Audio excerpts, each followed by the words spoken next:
हुकूमतें जब आती हैं तो अवाम के हालात बदलते हैं। हुकूमतें जब आती हैं तो इंसाफ को लेकर, गुर्बत को लेकर अवाम के हालात बदलते हैं।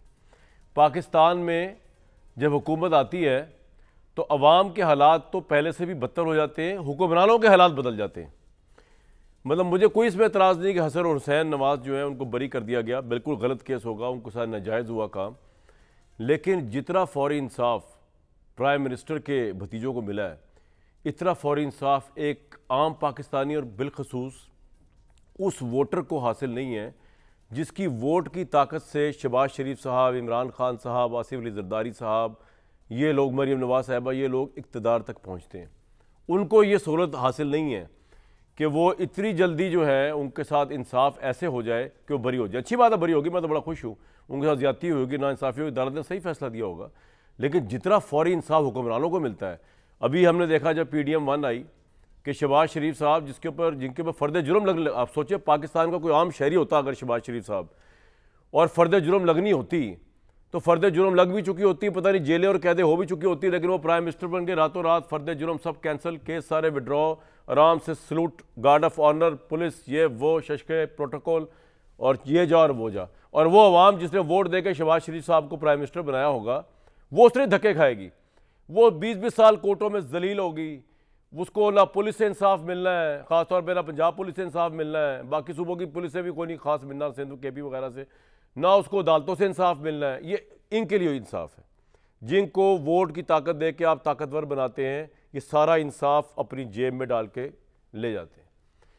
आगे मैं पढ़ रहा था, आज पता चला कि आज पाकिस्तान के सबसे बड़े लॉयर फारूक H नाइक साहब, उन्होंने ये दलील दी और बिल्कुल दस्तूर जो पाकिस्तान का गैर आइनी दस्तूर की क्लॉजेज़ हैं, गैर शरई कहूँगा मैं, गैर आइनी तो नहीं, गैर शरई क्लॉजेज़, कि जी क्योंकि प्रेसिडेंट ऑफ पाकिस्तान जरदारी साहब अब प्रेसिडेंट बन चुके हुए, अब एहतसाब से बालातर है। भाई आपने तो सारी सुन्नत नबी सल्लल्लाहु अलैहि वसल्लम, सारी सुन्नत सहाबाए कराम रज़ियल्लाहु अन्हुम, सारी सुन्नतें और तरीक़तें जो खिलाफत राशिदा थी उसकी आपने नफ़ी कर दी। Who is president? किस तरह एक प्रेसिडेंट इस्लामी जमहूरिया पाकिस्तान का जो है वो तमाम केसेस से वो एग्जाम्प्ट है? ये कुरान की कौन सी आयत है? ये कौन सी हदीस है? किस खलीफा राशिद के दौर में ये हुआ करता था? हमारे तो जो खलीफा राशिद थे वो कहते थे कि जनाब हम दरिया फरात के किनारे जानवर भी प्यास से मर जाए तो हम आंसरेबल हैं, एज अ खलीफा आंसरेबल है। वो प्रेसिडेंट बन गए तो आज फारूक H नाइक साहब ने कह दिया कि जनाब वो तो प्रेसिडेंट बन चुके हैं, और प्रेसिडेंट तो इतना बड़ा ओहदा होता है कि वो उन पर दहशत गर्दी का मुकदमा हो, उन पर करप्शन का मुकदमा हो, कत्ल का मुकदमा हो, चोरी का मुकदमा हो, वो प्रेसिडेंट ऑफ पाकिस्तान अब कुछ नहीं हो सकता। तो कहने का मतलब ये है कि आइनी ओहदे भी जो लेते हैं, आम आदमी मुबर्रा नहीं है करप्शन केसेस से, प्रेसिडेंट मुबर्रा है। और वो प्रेसिडेंट वो जो उस आम आदमी के वोट से बनता है। जिस मुल्क के अंदर इतना बड़ा आइन में पेवस्त तजाद हो, कॉल ऑफ फेल का तजाद, स्टेटस का तजाद, वो जो हुज्जतुल वदा खुतबा है उसकी नफ़ी कि अरबी को अजमी पे, अजमी को अरबी पे कोई फ़ौक़ियत हासिल नहीं। यहाँ पे हुक्मरान को अवाम के ऊपर टोटल फ़ौक़ियत हासिल है और गैर कानूनी और गैर शरई हासिल है।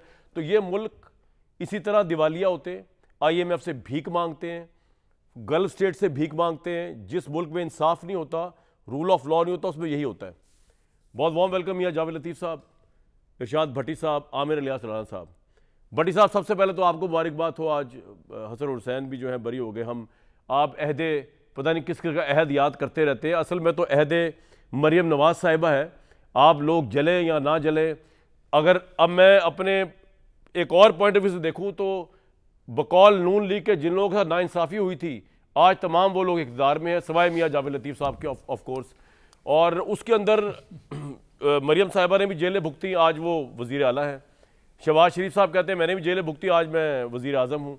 नवाज शरीफ साहब कहते हैं मेरे साथ भी ज़्यादती हुई, आज मैं किंग मेकर हूँ। तो किस तरह देखा जाएगा इन तमाम चीज़ों को, और क्यों इतनी तनकीद हो रही है मरीम साहिबा पे? वो अच्छे काम कर रही हैं, भाई दिखाएं ज़रा पहले तो अच्छे काम वो क्या कर रही हैं। और ये अगर अच्छे काम वो कर रही हैं, अगर अच्छाई को दिखाया भी जा रहा है तो इस पर एतराज़ क्या है? दिखाएं जी पहले अच्छे काम उनके। इस पर भैया पता नहीं कि क्यों इतने लोग सेख पाओ। अच्छी बात है भट्टी साहब, पुलिस की हौसला अफजाई कर रही है, लोगों में घुल मिल रही है, लोगों को एहसास हो रहा है कि अवामी वज़ीर आला आया, मसला क्या है?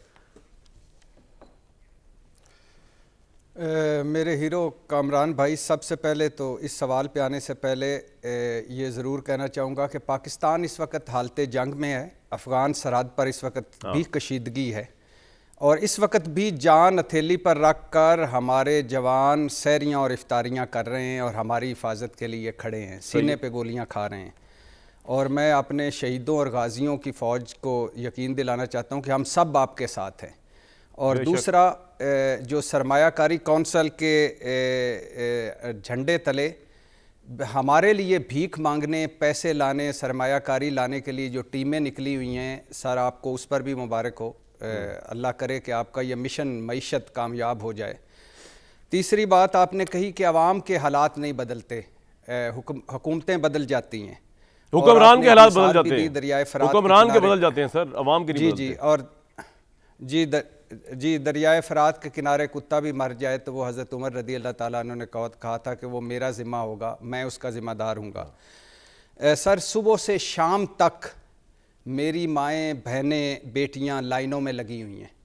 बेनज़ीर इनकम स्पोर्ट्स प्रोग्राम की लाइन, सेहत कार्ड की लाइन, राशन बैग की लाइन, आटे की लाइन, आटे के एक थैले की लाइन, बैतुल माल की लाइन, ज़कात की लाइन, बिजली का बिल किस्तों में करवाने की लाइन, सहरी पैकेट की लाइन, इफ्तारी डब्बे की लाइन, यूटिलिटी स्टोर की लाइन, बचत स्टोर और सस्ते स्टोरों की लाइन। ऊपर भी भिखारी है, बकौल शहबाज शरीफ साहब हम भिखारी हैं, और नीचे तक भिखारी है। और इल्लामा इकबाल याद आ रहे हैं कि तू शाहीन है बसेरा कर पहाड़ों की चट्टानों पर, और खुद ही को कर बुलंद इतना कि हर तकदीर से पहले। जहाँ तक आपका ये सवाल है कि जिस वक़्त आप अंदाज़ा कर लें, जिस वक़्त हंसते मुस्कराते टाटा गुड बाई करते हसन नवाज़ और हुसैन नवाज़ अदालत से निकल रहे थे, उसी वक्त फ़ारूक नाइक एहतसाब अदालत में पाक लेन रेफरेंस में फ़ारूक नाइक और अरशद तबरेज़ जो वकील हैं जरदारी साहब के, वो ये दलील दे रहे थे कि अब सदर जरदारी साहब सदर बन चुके हैं, अब उनको आईनी इस्तिस्ना हासिल है, अब ये केस आगे नहीं चलाया जा सकता, और यकीनन बाकी सारे केस भी इसी तरह ही एक एक पेशी होगी और वो इस आईनी इस्तिस्ना में डूब जाएंगे। ये गैर शरई भी है, जैसा आपने कहा, गैर इखलाकी भी है, गैर असूली भी है, और ये जंगल का कानून है। रिकॉर्ड जलाकर बरी हो जाना, रिकॉर्ड छुपा कर बरी हो जाना, और असली रिकॉर्ड गायब करवा कर बरी हो जाना, और तफ्तीशियों को मैनेज करके बरी हो जाना, इक़्तिदार में आकर बरी हो जाना। और जहाँ तक ये आपने कहा है कि ये क्यों हो रहा है और क्या क्यों नहीं होता, तो वो मुन्नू भाई की एक बड़ी मशहूर मारूफ नज़म थी, एहतसाब दे चीफ कमिश्नर साहब बहादुर, चोरां डाकुआं कातलां कोलों मंगियां कदी सबूत नहीं लभदे, फाइलां विच गवाचे होए बड़े बड़े करतूत नहीं लभदे, रल के मारे मिल के खादे होए लोकां दियां कबरां विचों कलबूत नहीं लभदे, औखा सब तू मणका मंगना शेर दे मूँह विचों बोटी खोणी, इल्लां कोलों मास नहीं मिलदा होनी नहीं हुंदी अनहोनी। और मुन्नू भाई की एक नज़म है कि की होया है, ये आपके लिए है ख़ास तौर पर और मेरे लिए है, की होया है कुछ नहीं होना, की होवेगा कुछ नहीं होना, जो तू चाहना है वो नहीं होना, हो नहीं जानदा क्यों नहीं, यानी जो हम चाहते हैं वो क्यों नहीं होता, हो नहीं जानदा करना पैंदा है, इश्क समंदर तरना पैंदा है, सुख लई दुख झलना पैंदा है, जीवन लई मरना पैंदा है।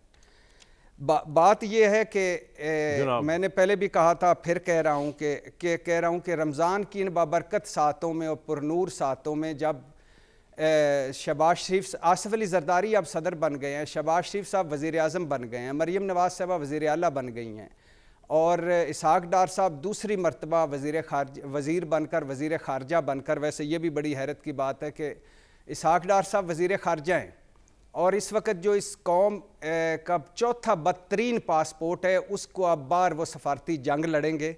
और हम वैसे मैं अब मिसाल देते हुए शर्मिंदगी होती है इंडिया की, लेकिन आप देखिए कि एक तरफ हमारे इसहाक डार हमारी दुनिया में बार इमेज बेहतर करेंगे, और दूसरी तरफ जयशंकर साहब हैं जो भारत के वज़ीर ख़ारजा हैं, बैनुल अक़वामी तल्लुकात में उन्होंने PhD की हुई है, ख़ारजा अमूर में 47 साल तजर्बा है, फ़ॉरेन ऑफिस से सेक्रेटरी ख़ारजा रिटायर हुए हैं, श्रीलंका, हंगरी, जापान, सिंगापुर, चीन, अमेरिका में सफ़ीर रह चुके हैं।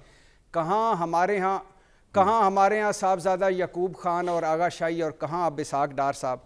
तो यही होना है भाईजान, और आगे अगली हुकूमत बदलेगी, एक इसी तरह का और एपिसोड होगा, उसके बाद एक अगली हुकूमत बदलेगी, बिल्कुल ठीक है, इसी तरह का एक और एपिसोड। पॉइंट आ गया। मियां साहब आपके पास मैं चाह रहा हूँ एनालिस्ट से गुफ्तगू करके फिर आपके पास आऊँ। वाहिद पॉलिटिशियन है इस वक्त प्रोग्राम में, तो जरा आमिर इलियास राना साहब का अगर आपकी इजाज़त हो तो पॉइंट भी ले लूँ। तो आमिर भाई, अब हुकूमत जो है IMF के समुंदरों को चीरती हुई, बाकी तमाम बजट की सोबतों को लेती हुई, आपके ख्याल में बस अब सही चल रही है, सही सब कुछ हो रहा है? इस हुकूमत जिसके प्राइम मिनिस्टर जो है वो इरसा का चेयरमैन अपनी मर्जी का नहीं लगा सकते, जिनके पास ना दाखिला की वजारत है प्राइम मिनिस्टर के पास, ना उनके पास खजाना की वजारत है, आपके ख्याल में बड़े अच्छे स्ट्रॉन्ग फुटिंग पे काम चल रहा है? यही हुकूमत 5 साल में लेके जाएगी इस मुल्क को आगे? कामरान साहब, अगर जिस पेशेंस से मैंने आपका पहला हिस्सा सुना, फिर भट्टी साहब का सुना और अब आपका सवाल बर्दाश्त किया, जी जी, उतनी थोड़ी सी पेशेंस मेरे लिए आप इजहार कर जी जी सर, आप बोलिए, आप बोलिए। आपने जो अपना बयानिया दिया स्टार्ट में, उसकी नफ़ी कर दी मुझसे अब सवाल करते हुए। पहले आपने कहा ये हुक्मरान बन गए तो ये केस ख़त्म हो जाते हैं, और अब आप कह रहे हैं इनके पल्ले ही कुछ नहीं, ना खजाना, ना दाखिला, ना इरसा। तो मुझे ये नहीं समझ आई, आप खड़े जवाब में दूंगा, जवाब मौका फिर अब आप आ जाएं कि हाँ जी जी जी, अभी तो मेरी शुरू हुई है, अब आप शुरू हो गए साथ। हसन और हुसैन को सजाएं, हसन और हुसैन को किस वक्त मफरूर होने की सूरत में जाना पड़ा? जब उनका बाप वज़ीर आज़म था। उनके बाप को सज़ा कब हुई? जब वो वज़ीर आज़म था। मुझे बताएं, 7-7 साल बाद अगर किसी को इंसाफ मिलता है तो यहाँ पे आप इंसाफ ढूंढने लग जाते हैं। ये इंसाफ के तकाजे हैं कि जिन लोगों के खिलाफ पनामा में नवाज शरीफ का नाम नहीं था, कामा में सज़ा दी और JIT के अंदर से हुसैन की तस्वीर निकाल के गंदा करने की कोशिश की गई, निकला क्या? एक चीज़ नहीं। हुसैन ने जो दावा किया था वहीं पे खड़ा है कि मेरे दादा ने मुझे दिया। क्या साबित किया स्टेट ने? जितने करोड़ों रुपए, अरबों रुपए लगा के उन सब के काले मुंह करें बुला के, जो JIT के लिए प्रोग्राम करते थे यहाँ बैठ के सैकड़ों और हज़ारों, और रट्टे लगा के फिक्रे बोलते थे। मुझे ये बताएं कि निकला क्या एहतसाब से? इस मुल्क में चेक ये होना चाहिए कि यहाँ उस्मान बुज़दार और महमूद खान और इमरान खान की वजारत उज़्मा में जो लाइनें आपने दूध शहद की बहाई थी, जो कोई पासपोर्ट और ये एमनेस्टी नहीं थी, जो 2 इमरान ने एमनेस्टी दी, एजुकेशन में वो नीचे आया, इलेक्शन के अंदर, जमहूरियत के अंदर, वो करप्शन के इंडेक्स में सब में पाकिस्तान का बेड़ा गर्क कर गया। चौथे नंबर पे ना आए तो कहाँ पे आए? वो जिस इंडिया का मुकाबला कर रहे हैं, वो क्या कहता था शहबाज शरीफ को, मैं इंडिया पे हमला कर दूं। इतनी औकात थी वजीर आजम की। आप बातें करते हैं, बातें बनाने से बात नहीं होती। इस मुल्क के किस प्राइम मिनिस्टर की औकात रही है? वोट दिया बयानिए पे। एक मिनट, लोगों ने वोट दिए, बिल्कुल बिल्कुल PTI को वोट दिया, लेकिन किस काम पे दिया? क्या बयानिया था? कोई पाकिस्तान के लिए कोई 1 था? 900 अरब रुपए के ऊपर अलग कर्जे गए 10 साल में KP के अंदर। आपने और मैंने क्या देखा वहां क्या बना है? पंजाब में जिसकी भट्टी साहब इतनी तारीफें खुद करते थे बुज़दार साहब की, मुझे कुछ कहने की जरूरत ही नहीं है। किसका मवाजना किसके साथ हो रहा है? उसने 21 दिन के अंदर पूरा पंजाब चला के दिखाया है कि जनाब महंगाई भी कम होगी। तो अच्छी बात है, हम तो अप्रिशिएट कर रहे हैं मरियम साहिबा को। ये नहीं कहेगा ये आवाज ये मेरे कान में जो लगा हुआ है ना, इन दोनों से आएगी, या उसका वजीर उसको कहेगा ये उत्थे शहबाज शरीफ लगा पे है। यानी ये थी इमरान खान की प्रोडक्शन, जो सबसे पहले भाग गए लाइन में लगा के। आपको और हमें यह सोचना चाहिए कि इस मुल्क को चलाने के लिए आज अगर फौज, इस्टेब्लिशमेंट जिसे कहते हैं, जिसे फौज कहते हैं, हुक्मरान बुला के, उन्होंने इमरान खान के लिए भी ये किया था उस वक्त जनरल बाजवा ने, कि भाई आप काम करें, हम आप बड़ा अच्छा किया था ना, बड़ा अच्छा किया था। शहबाज शरीफ जाते हैं तो मुझे बताएं, शहबाज शरीफ जब GHQ जाते हैं क्या फौज पैगाम देती है कि हम आपके साथ खड़े हैं, आप काम करें? डिलीवरी तो करनी है ना। जिसने हुकूमत ले ली है उसके कांधों पे, चाहे वो वजीर दाखिला या वजीर खजाना ना लेते, जब ले लिया है तो उन्होंने ये इनकार नहीं किया मैं नहीं ले रहा। हम सिर्फ ये सवाल करेंगे कि अब आपने रियासत बचा ली है, रियासत के निगहबान आप बन गए, अब आप अवाम को बचाएं। जैसे वजीर आला पंजाब चल रही है, बाकी वज़ीर मेरे भाई आपकी बात हो गई। अगर आमिर भाई शहबाज शरीफ को आज IMF का हो जाएगा, मैं यही तो कह रहा हूं। सर मेरी अर्ज़ सुनें, हम कहां से शुरू होते हैं? हमारे पास सिर्फ तनकीद ही रह गई है। अगर आज हसन और हुसैन मफरूरियत के बाद पेश होके बरी हो गए, उनके केस में जो मरियम नवाज और नवाज शरीफ असल मुजरिम थे वो बरी हो गए, तो इनके ऊपर गुस्सा किस चीज़ का भाई? 3 बातें सर। पहली बात तो ये कि मैंने ये कहा कि हुक्मरान जब इस मुल्क में हुक्मरान जब बनते हैं ना, तो सारे का सारा आमिर भाई, मैंने कहा कि इंसाफ भी वो ले जाते हैं, बेनिफिट्स भी वो ले जाते हैं, अवाम देखती रह जाती है। मैंने कब कहा हसन हुसैन को गलत रिलीफ मिला है? मैंने कहा जितना फौरी इंसाफ हुक्मरानों को मिलता है, जितना खासतौर पर शहबाज शरीफ साहब को मिला, जो में फर्द जुर्म लग रही थी, इतना आम आवाम को नहीं मिलता। आपको लगता है मिलता है, चले मैं आपसे बहस नहीं करता, इसके ऊपर मेरे नज़र में नहीं मिलता, तो मैंने तो इस पर कोई नफ़ी नहीं की। दूसरा आप जो कह रहे हैं, हाँ बिल्कुल, ये शहबाज शरीफ सलाम मेरी अर्थ सुन लें, ये दूसरी बात ये है, उनको कभी भी ना मिलता अभी भी, अगर उनके चाचा प्राइम मिनिस्टर ना होते मेरे भाई। बात ये हो रही है, बात ये नहीं हो रही कि हसन हुसैन को जो है वो के साथ ज्यादती हो गई है। सर मैं आपको अर्ज कर रहा हूँ ना, बात ये हो रही है कि इस मुल्क में इंसाफ नहीं है। अगर आप मेरे साथ सारा साल भी टॉक शोज करते रहे, मैं आपको भरपूर आप साबित करने की कोशिश करता रहूँगा, आप देते रहेगा दलाइल कि इस मुल्क में इंसाफ नहीं है। और यकीन नहीं आ रहा तो मियाँ जावेद लतीफ़ साहब को मिल लें, उनके साथ भी इंसाफ नहीं हुआ। मैं आपको भी दिखा देता हूँ। मियाँ साहब, आपकी एक बात पहले तो मुझे समझ नहीं आई, मैंने कहा प्रोग्राम में बुला के आपसे पूछूंगा। ये सही बात है, अल्लाह का शुक्र है आमिर साहब उस शो में थे जिसमें आप कह रहे थे कि हम कठपुतली हैं, हमारी हुकूमत कठपुतली है, हमारे पल्ले है ही कुछ नहीं। मैं ये कह रहा हूँ तो आमिर भाई कह रहे हैं कि जी आप ये क्यों कह रहे हैं, इनके पल्ले कुछ भी नहीं है देखा जाए, क्योंकि जिस हुकूमत के अंदर मियाँ जावेद लतीफ़ नहीं होंगे उस हुकूमत के पल्ले क्या होगा। क्यों जी मियाँ साहब, अब मुझे आपने एक चीज समझानी है जो मैं समझने की कोशिश कर रहा हूँ, और वो ये नहीं गुस्सा नहीं दिला रहा मैं। मियाँ साहब गुस्सा जब्त करके, दोनों मियाँ गुस्सा जब्त करके बैठे ने। जी हुकूमत मियाँ नवाज शरीफ ना होए वो केड़ी हुकूमत जी, लोग तो कहते टके दी हुकूमत नहीं है।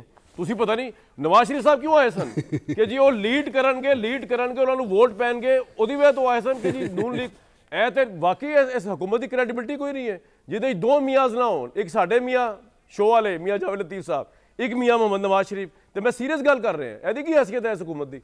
बहरहाल जी फौज पीछे है तो हैसियत ही हैसियत है, और वो अच्छे काम कर रहे हैं, उन्होंने पहले भी किए। तो जब इमरान खान के लिए करते थे तो आमिर भाई माइंड कर जाते थे, अब वो कोई प्रॉब्लम नहीं कर रहे हैं, उन्होंने तो करना ही है, इस मुल्क को संभालना है फौज ने। मियाँ साहब वीडियो देखो, मैंने समझाओ जरा की कह रहे जवाब दूंगा देना जी, तुम जवाब तो कभी रुक ही नहीं सकते, एक्सेप्ट कि आपके जब घर जाए तब आप जवाब तलबी नहीं हमारी करते, वरना आप नहीं रुक सकते। अच्छा जी मियाँ जावेद लतीफ़ साहब, ए जरा वीडियो देखो तो मैं दसो तुम क्या की रहे हो, दिखाओ जी। भाई ये कौन सी ब्लैकमेलिंग की बात हो रही है, ये कौन, आप क्यों खामोश हो गए? आपको कॉन्फिडेंस से कहना चाहिए था कराएं भाई, मुझे समझ नहीं आया आपका जवाब मियाँ साहब। और मियाँ साहब की शक्ल दिखाओ यार, मैंने क्यों दिखा रहे हो, दिखाओ एक्सप्रेशन होना दे। हाँ जी जी मियाँ जी। कामरान सर इजाजत है? सर सर सर अब आप बोलेंगे हम सुनेंगे। और बकौल राना साहब के जिस पेशेंस से मैंने आप तमाम लोगों की बात सुनी है, की फजूलियात सुनी, जी जी सर आपकी बात करेंगे, हम आपकी बात सुनेंगे जी सर। जी सर नहीं मेरी फजूलियात सुने जरूर। नहीं मेरी हमारी फजूलियात सुनी आपने, आप तो फरमाएं। जी जी जी जी फरमाएं। जो कामरान जो बात आप पहले कर रहे थे ना, इस पे आने से पहले जो आपका सवाल है, मैं गुजारिश करूँगा कि बदकिस्मती है कि एक वक्त गुजर जाता है, उस वक्त हम मौके पे बात नहीं करते, कोई भी, मैं भी उसमें शामिल हूँ। और जब वक्त गुजर जाता है, कोई और वक्त आ जाता है, माहौल बन जाता है कुछ और, तो हम बात करते हैं पिछले वक्त की या माहौल की। पाकिस्तान के अंदर कभी भी इंसाफ नहीं मिला, वो इक़्तिदार में हो या इक़्तिदार के बाहर हो, ज़रूरत के तहत इंसाफ दिया जाता है और ज़रूरत के तहत फैसले आते हैं, और इससे पाकिस्तान को नुकसान पहुंचता है। आप देखें कि अगर 45 साल बाद जुल्फ़िकार अली भुट्टो के फैसला आया तो भाई क्या ही अच्छा होता कि इस फैसले में अगर 2 जुमले ये भी लिख दिए जाते कि जिन लोगों ने ये उस वक्त फैसला ऐसा करवाया था और जिन्होंने किया था, उन दोनों के बारे में भी कुछ अल्फाज लिख दिए जाते तो चले हमें इत्मीनान ये हो जाता कि भले 45 साल बाद ये इकरार जुर्म हुआ है मगर हो तो गया। सही, सिर्फ ये कह देना कि इंसाफ के तकाजे पूरे नहीं हुए थे, ये काफ़ी नहीं है। इसी तरह आप जो फरमा रहे हैं कि आज 8 साल बाद एक फ़ैसला आया, तो मैं कामरान शाहिद साहब आपसे ये तवक्को रखता हूँ और बड़ी मिन्नत से ये बात करने लगा हूँ सर कि यार जो मेरे भाई अलियाज राना साहब बात कर रहे थे कि उनके वालिद साहब प्राइम मिनिस्टर थे तो उस वक्त सज़ाएं हुई और आज 8 साल बाद वो बरी हो रहे हैं।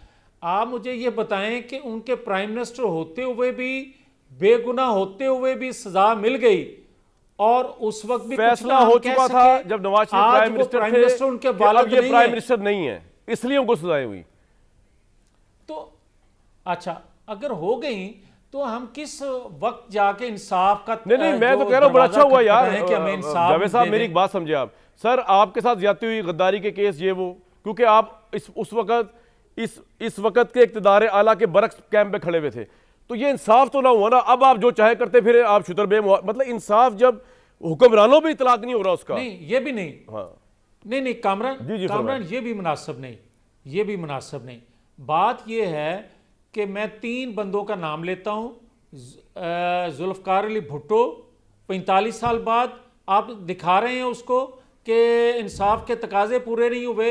8 साल बाद नवाज शरीफ के केस को आप देख रहे हो कि इंसाफ के तकाजे पूरे नहीं होना। तो ये चाहिए कि जिन्होंने सजा दिलवाई थी या दी थी, 8 साल बाद उनके बारे में भी लिखा जाए कि इन लोगों ने पाकिस्तान की बर्बादी कर दी। मैं आपसे एग्री करता हूं, उनके बारे में तो कुछ नहीं। अब मेरा सवाल, अब आपने जो मेरा इंटरव्यू दिया, नहीं एक सेकंड, एक सेकंड जी सर, नहीं मेरे भाई एक सेकंड।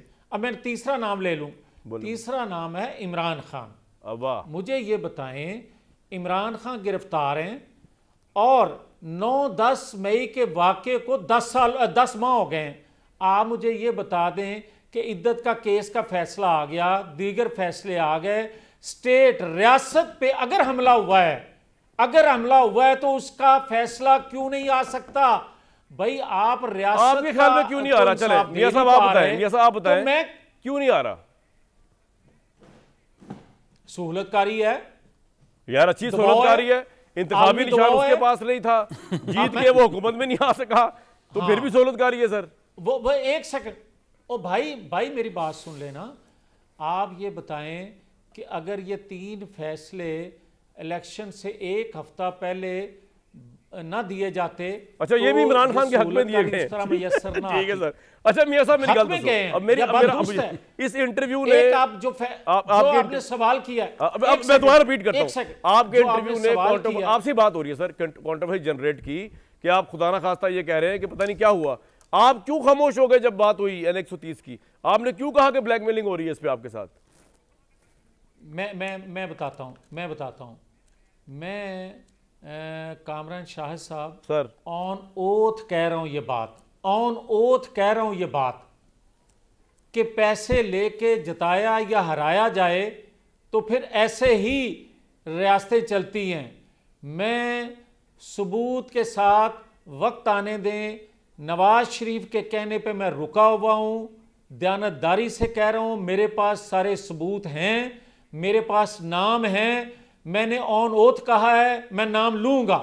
मुझे नवाज शरीफ के रोकने की वजह से आप ये कह रहे हैं कि इमरान खान के हक में 15-20 सीटें जितवाई गई, आप कह रहे हैं किसी ने पैसे लेके ये काम किया। मुझे तो ये बात तो क्लियर करें ना थोड़ी सर।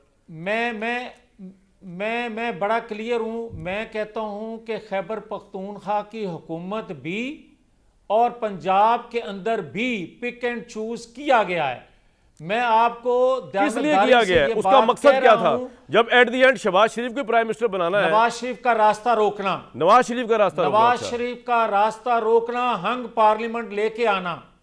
भाई ये तो कोई बहुत बड़े प्लान लग रहा है मियां साहब। ये नवाज शरीफ साहब का भी ये ख्याल है कि उनका रास्ता रोका गया है खास तरीके से और हंग पार्लियामेंट? मैं कामरान किसी के ख्याल को नहीं जानता, मैं अपनी बात कर रहा हूं। नहीं, आप अभी कह रहे हैं नवाज शरीफ साहब ने आपको रोका हुआ है, किसी और पैराए में ना ले। मैं बिल्कुल मेरे पास बहुत से सबूत हैं, मैं बात करूंगा और मैं तवक्को रख रहा हूं। बात ही खत्म कर दीजिए आपने तो, हो पॉइंट आ गया आपका। रख रहा हूं, मैं जो सवाल छोड़ के जा रहा हूं ना, $1 मिलियन क्वेश्चन अदारों के। एक सेकंड सवाल करने से पहले 1 सेकंड, मैं तवक्को रख रहा हूं कि अदारों के सरबराह इस पिक एंड चूज में शामिल नहीं थे। वो इन्वेस्टिगेशन जरूर करवाएंगे ताकि पाकिस्तान की कौम का एतमाद बहाल हो सके इस सिस्टम पे। मेरे भाई मैं आपकी इस बात से एग्री नहीं करता। हमारे जो इदारों के सरबराह हैं उनकी लीडरशिप की ये क्रेडिबिलिटी है कि उनकी नाक के नीचे अगर ये काम हो रहा है वो तो पहली बात हो ही नहीं सकता। मैं तो आपसे एग्री नहीं करता इस बात पे। आपको साबित करना पड़ेगा जब भी वक्त आएगा, जब आपके पास आपको साबित। मेरी बात सुनिए, मेरी बात। ये आप ऐसे ही कह रहे हैं कि मेरे नीचे जितनी टीम है दुनिया न्यूज की या ऑन द फ्रंट टीम की, वो पैसे ले रहे हैं और मुझे पता ही नहीं है, और आप कह रहे हैं कि जी आप इन्वेस्ट, और मुझे नहीं पता, और मैं उस इदारों को लीड कर रहा हूं जो पाकिस्तान के सबसे बड़े इदारे।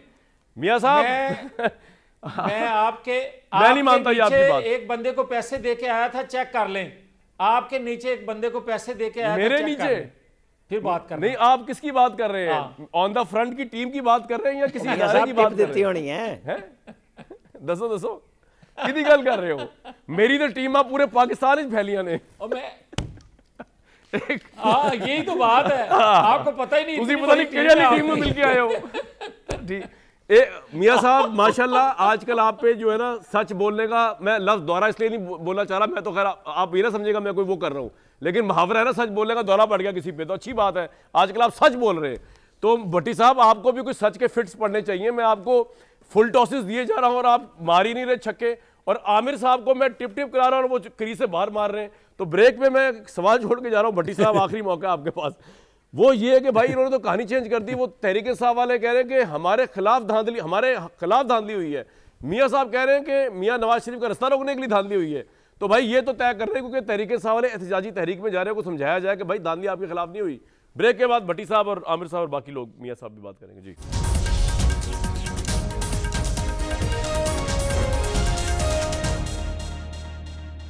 भट्टी साहब, तहरीक इंसाफ अपने खिलाफ मुबैना धांधली की तहरीक चला रही है।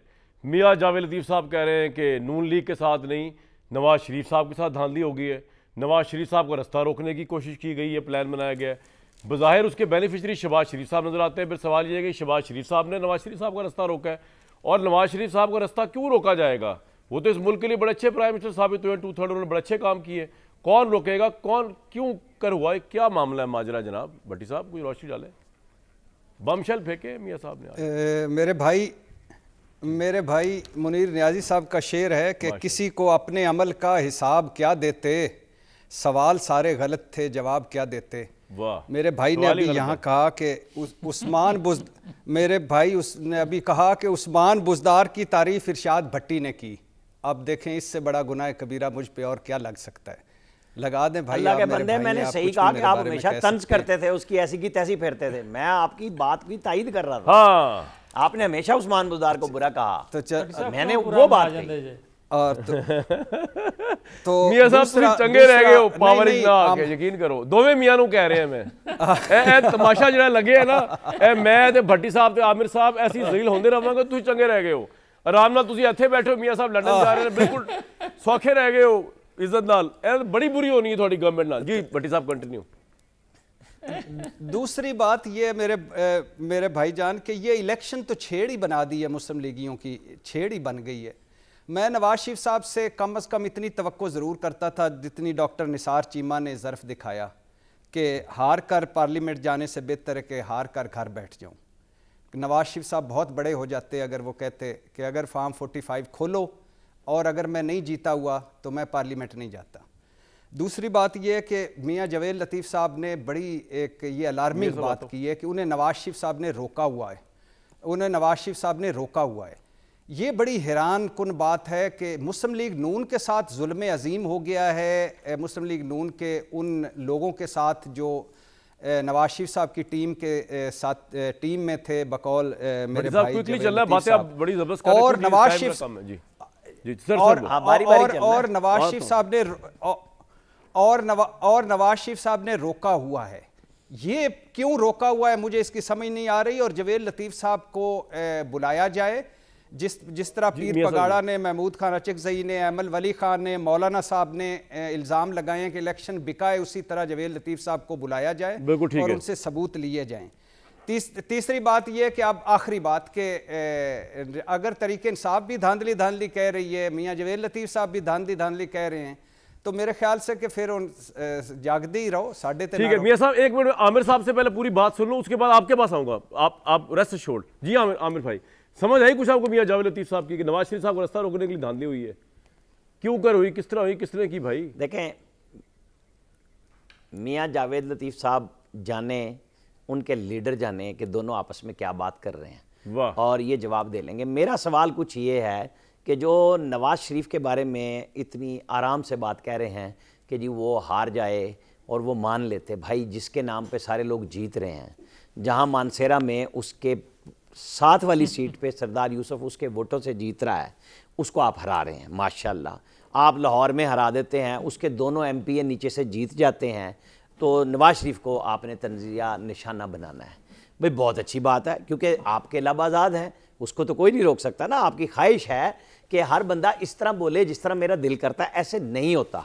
परवेज़ रशीद ने कल बड़े दिनों बाद लब कुशाई की या परसों, आपको पता है जी, मैंने सुना। उन्होंने जब कागज जमा कराए तो उन्होंने कहा ये नवाज शरीफ का अपना फैसला है। बिल्कुल बिल्कुल ठीक बात है, बन सकते थे। तो मेरे भाई फिर आप और मैं जो जोर लगा रहे हैं अपनी ख्वाहिश, मैं जोर नहीं लगा रहा, ब्रेक लगाएं। नहीं भाई, मैं पहले दिन से कह रहा हूं, जोर लगा रहा है उस पे बात मैं किसी का नाम नहीं ले रहा, लेकिन मैं जोर नहीं लगा रहा, मैं आपको कह रहा हूं कि देखें नवाज शरीफ और शहबाज शरीफ हवा नहीं गुजार सकते आप दोनों के भाइयों के बीच में से, मुझे इस बात का पता है मियां साहब, और मैं एक बात का शाहिद हूं इस बात का।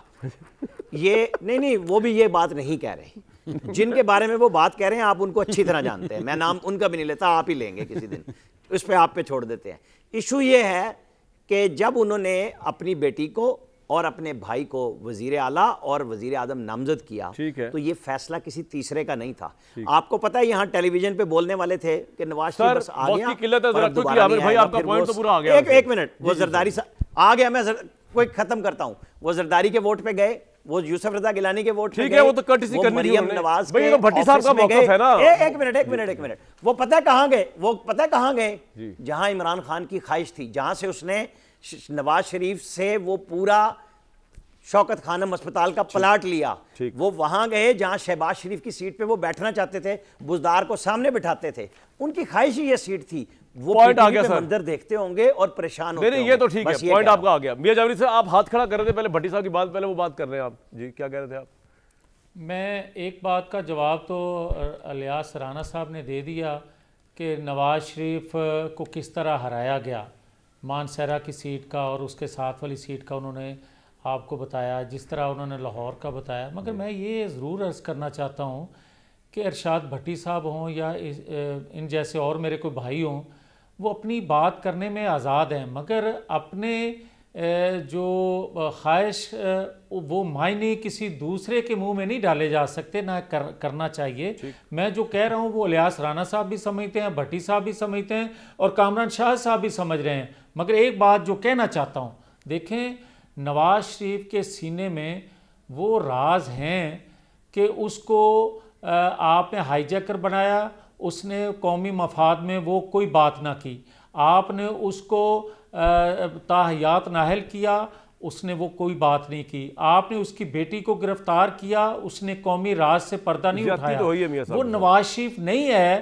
ठीक है, हाँ, लेकिन इसके बावजूद आज तक नवाज शरीफ ने ये नहीं कहा कि आप रियासत को नुकसान जिससे सर बिल्कुल आप सही कह रहे हैं, आपका पॉइंट आ गया, वक्त की किल्लत है मियां साहब। हमला और इसी तरह बिल्कुल ठीक है, मुझे जो रोका हुआ है मैं वही बात नहीं, आप रुके रहे भाईजान, रुके रहे, मैं आपके हाथ जोड़ रहा हूं, मियां साहब ने रोका, मैं रोक रहा हूं, रुक जाए, इधर ही रुक जाए, कोई मसला नहीं। भट्टी साहब कुछ कहना है आपने अपने डिफेंस में, सारी बातें सुन ली आपने, क्या सवाल की कहना है? नहीं बस करो इन्होंने, अच्छा हुन बस करो, हुन की कहना है, फिर हमने भी बोलना है। हां भट्टी साहब जो कुछ कहना है इन्होंने ये हुन ਅਸੀਂ ਵੀ कहना है, नहीं साडा वक्त आन दियो, हुन सानू कहन दा मौका दियो।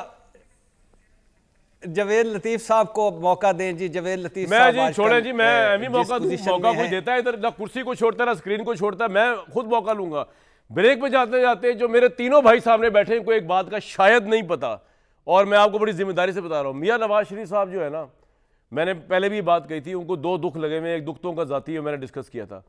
एक दुख जो है ना वो ये है कि अवाम ने उनको उस तरह वोट नहीं दिया जिस वोट के वो हकदार थे, जो उन्होंने सियासी कुर्बानियाँ दी, जो उन्होंने अपने फैमिली लॉस बर्दाश्त किए।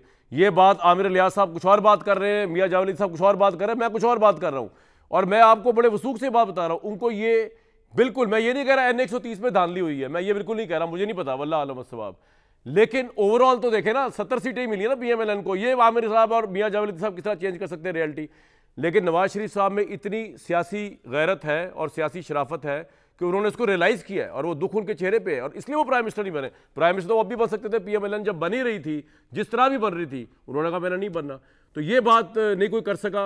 लेकिन मैंने कहा मैं मियां नवाज शरीफ साहब को जो मैंने ऑब्जर्व किया बता दूँ।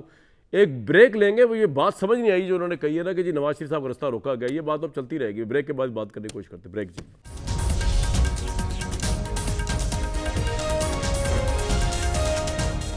इमरान खान साहब को दहशतगर्दी के 2 मुकदमात में जमानत हो गई है, लेकिन अभी दिल्ली बहुत दूर है। मुझे दीजिए कल तक इजाज़त।